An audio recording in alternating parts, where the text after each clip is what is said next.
কয়েক মাস আগে বিক্ষিপ্ত ঘটনায় রাজ্যের মন্ত্রী তথা রামনগর বিধানসভার বিধায়ক অখিল গিরির মন্ত্রিত্ব চলে যায়।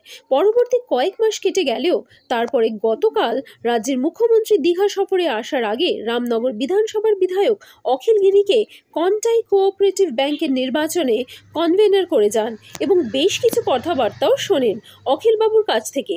তাহলে কি পরবর্তী অখিলগিরি কোনো বড় পদ আসতে চলেছে? তার সময়ের অপেক্ষা করছে। আর তা নিয়ে প্রতিক্রিয়া দেন রামনগর বিধানসভার পঞ্চায়েত সমিতির সভাপতি অনুপ গিরি এবং তৃণমূলের সাংগঠনিক কাঁথির সাধারণ সম্পাদক বিশ্বরঞ্জন মিশ্র।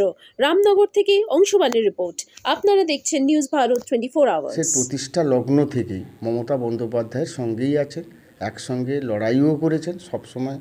অবিভক্ত কংগ্রেস থেকে তৃণমূল কংগ্রেস প্রতিষ্ঠা লগ্ন থেকেই তার পাশেই আছেন। সেই বিষয়টা সেটা বিক্ষিপ্ত কোনো ঘটনা, সেটা আলাদা বিষয়। কিন্তু তিনি রামনগর বিধানসভায় 2001 সালে বিধায়ক হওয়ার পরে তিনি আমাদের এই বিধানসভায় চারবারের বিধায়ক হয়েছেন। আমাদের মৎস্যমন্ত্রী ছিলেন, তারপরে কারাগার দপ্তরের মন্ত্রী সামলেছেন এবং এই এলাকার প্রত্যেকটি মানুষের সঙ্গে তার মানে সরাসরিভাবে তার যোগাযোগ আছে। অতএব তিনি আন্দোলনের মধ্য দিয়েই উঠে এসেছেন।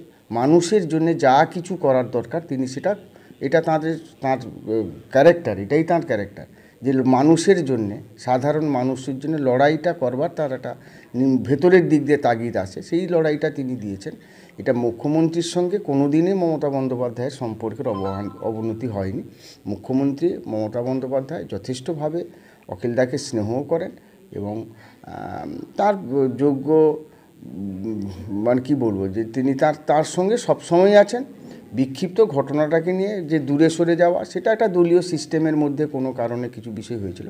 সবসময় সম্পর্ক ভালো।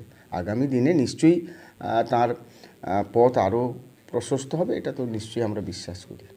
শেষ প্রশ্ন, মমতা বন্দ্যোপাধ্যায়ের দুর্দিনের সাথী শ্রদ্ধেয় অখিল গিরি মহোদয়, যখন কেউ ছিল না তখন ছিলাম আমি, এখন তোমার সব হয়েছে, পর হয়েছি আমি। কিন্তু মমতা বন্দ্যোপাধ্যায় ব্যতিক্রম চরিত্র, তাই তিনি দুর্দিনের লোককে ভুলে যাননি। আর যেটা বললেন কোনো একটি দুর্ঘটনা, হ্যাঁ, সাধারণ মানুষের জন্য তিনি একটি ঘটনায় হয়তো বিতর্কিত মন্তব্য করার জন্য, তাই দলের সিদ্ধান্তকে তিনি অবনত মস্তকে মেনে নিয়েছিলেন।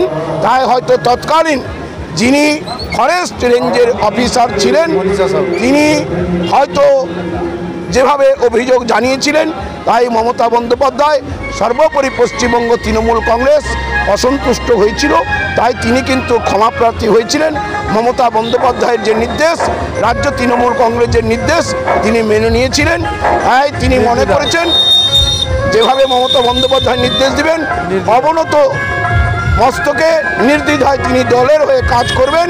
আবার প্রমাণ করলেন তিনি কনভেনার করে কন্টাই কোঅপারেটিভ ব্যাংকের নির্বাচনে তিনি কিন্তু প্রত্যেক দিন 3-4টা অঞ্চলে কর্মীদের নিয়ে সভা করছেন, যাতে একাই কন্টাই কোঅপারেটিভ ব্যাংকে যিনি ব্যক্তিগত সম্পত্তি বলে মনে করেছিলেন আমাদের গদ্দার দলের গদ্দার পশ্চিমবাংলা বিরোধী দলনেতা শুভেন্দু অধিকারীকে যদি কোণঠাসা করতে হয়, তার মুখে যদি চুনকালি দিতে হয়, তাহলে একমাত্র গিরি পরিবার পারে, অখিল গিরি পারে, সুপ্রকাশ গিরি পারে।